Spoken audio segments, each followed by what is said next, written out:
Ayan, yan na po. Tama po yung pyesa, hindi po gawang rekta. Doon po tayo sa sigurado, hindi po doon sa gawang YouTube lang. Ayan. Guys, nandito po tayo sa Angono Rizal. Meron po tayo dito UTV na type na ride-ons. Yung battery niya, medyo maliit na. Yung controller niya, okay naman to. Yung alam din natin lang nito ay yung orig kasi nag-iinit to. Namamatay-matay. May nakausap daw po yung customer. Ayun nga, gagawin ko. Dito na naman siya, si YouTube boy.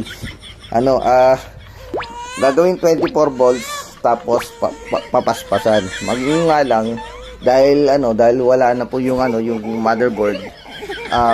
Magiging po yan, sir, wala na po yung remote. Kumbaga na lang po yung speed niyan. Tapos lalagyan nila ng ng papakan ng e-bike. Ang problema po nun, ito po ay hindi design pang long drive.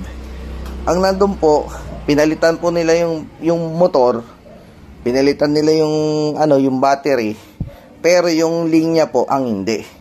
Dahil hindi po dinesign pang long drive, iinit at iinit yan, matutunaw po yung kahit palitan niya po ng 24 po to, iinit po yan.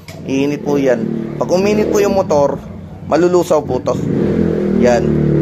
Masisira din po. Ilang beses na po kami ang gawag, ganun po ang ginawa. Kaya ewan ko lang to, mga bago kasi yan, hindi po natin masasabi. Yun lang.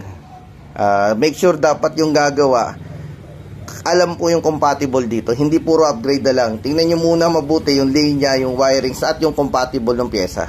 Yun po. Ayan, yan na po. Tama po yung pyesa, hindi po gawang rekta. Doon po tayo sa sigurado, hindi po doon sa gawang YouTube lang. Ayan.